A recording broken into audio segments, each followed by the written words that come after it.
What's going on, guys? Welcome back to my channel. This is Leo's Nerd Talk, and today we're going to be going over 2015's Fantastic Four. So let's get into that. Hi, my name is Leo. If you guys like talking anything movie, TV show, video game related, or just anything nerdy, you are in the right place. And like I said, today we're talking about Fantastic Four from 2015. So without further ado, let's get into the review. Now, this is my first time watching this movie.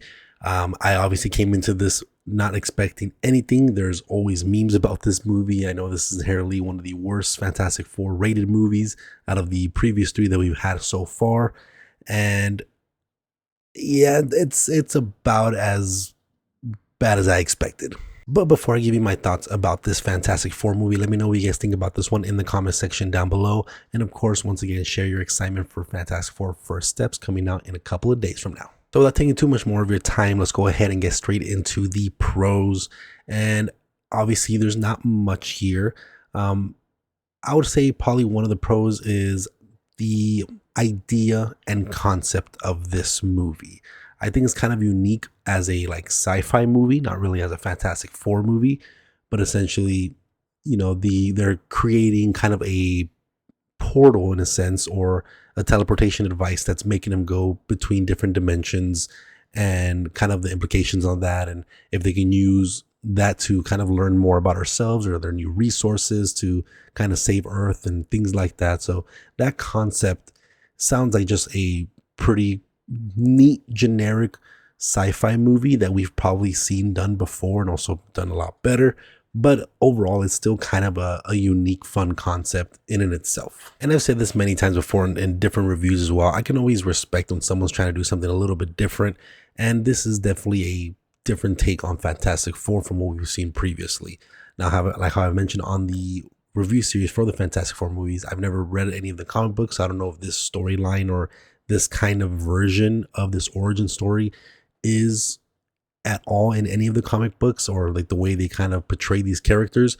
But overall, I can respect what they were trying to do here. A little more gritty, a little bit more grounded, more science-y, and kind of more sci-fi than superhero movie.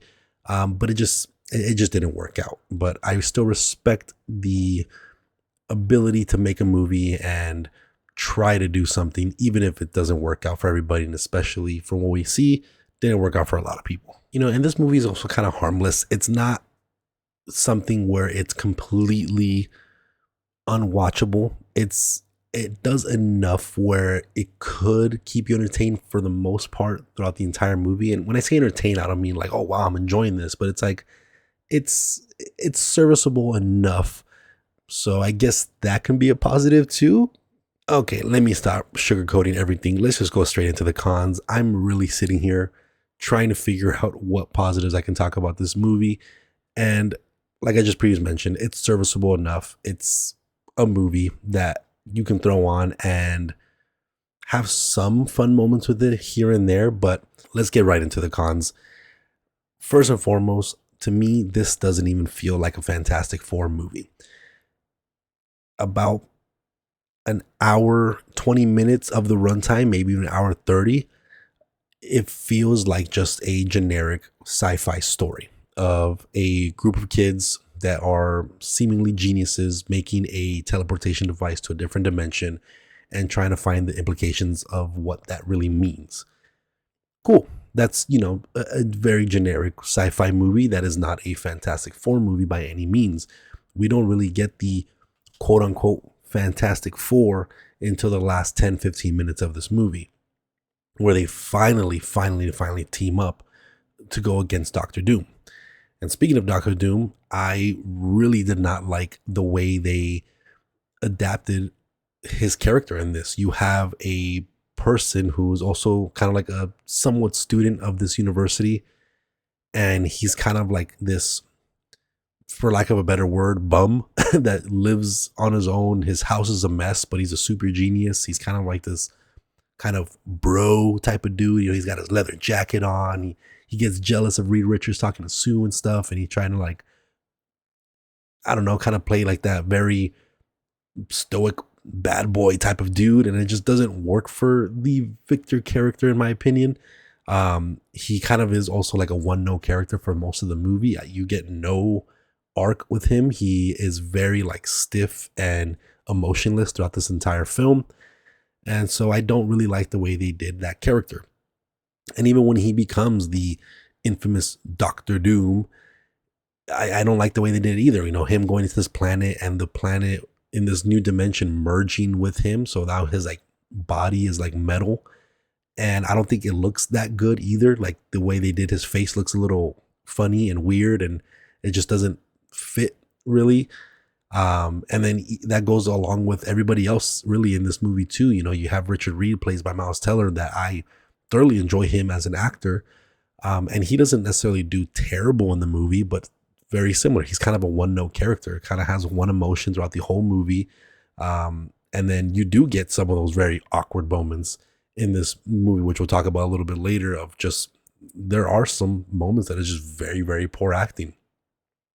You know, the Susan Storm character, not too much to write home about. She is an adopted kid from Dr. Storm, and she's seemingly smart as well, but not really a character you can really invest yourself too much into. You have Johnny Storm, who, again, Michael B. Jordan, a great actor, someone that I very much enjoy in a lot of his movies, but he is also very one note. He kind of just does the Michael B. Jordan thing, you know, where he's kind of like the cool dude, but he's not really acting in this movie.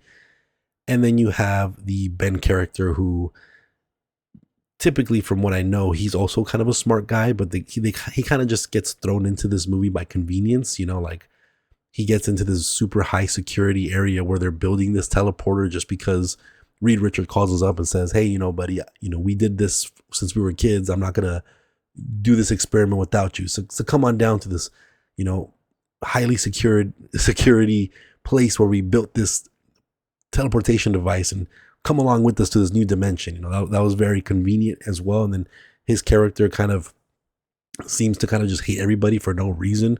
And I mean, we see that in the character a lot too, where because of the way he looks now, he has a very big change in his attitude, but it comes off a little forced at times as well. So you really don't have any chemistry between any of these characters at all. They all feel very stiff and one note, no story arc, no character arc. They all end up in the same place where they started, in my opinion, in terms of their relationship, in terms of their character growth. So we end up having a group of characters that we really don't care too much about. They're not really a team, not until the last 15 minutes. And even then, they don't really even feel like a team. We have moments in here that are meant to be like emotional moments, where we have Victor Von Doom hurting someone that's close to Sue and Johnny Storm, or close to everybody in a sense. But that moment is supposed to be like this big shocker, and it's not really that big of a shock. It's kind of just a very still moment. It doesn't feel emotional. You don't really care that this character, you know, met his demise and stuff. So you just have a group of casts and moments that just feel empty and emotionless, and you end up just not really investing yourself in anybody in this film. And we have a lot of effects here that honestly look pretty bad. There's like Johnny Storm's fire form doesn't look that good. It's kind of like just a silhouette of Michael B. Jordan with flames around him. I guess the only one that kind of looks cool is the Thing, but I think the way they did the model was a little too excessive. And then, you know, you can't really do much with Invisible Woman. You just film her not being there. but also on top of that, Richard Reed's as Mr. Fantastic, his stretching abilities don't look good either. And it's very noticeable, especially during that final battle between him and Dr. Doom, where that choreography is also just terrible. They're kind of just standing there between each other, just throwing punches back and forth. There's no like cool movements or none of that. And the CGI of him stretching looks a little off and awkward, and you kind of tell it just looks choppy as well. So overall, the effects of this movie are just not great and stand out. So it just makes it feel like even lesser of a film throughout the entire movie. And of course, we just have very, very weird and poor acting moments, awkward moments, weird and silly moments that literally just make you laugh out loud, because you're kind of in that uncomfortable laughing state where you're just like, ooh, yeah, that didn't work. And of course, you know, we've seen this part memed all throughout the internet. We're talking about the infamous fantastic scene at the end of the film. Gotta say, it's fantastic.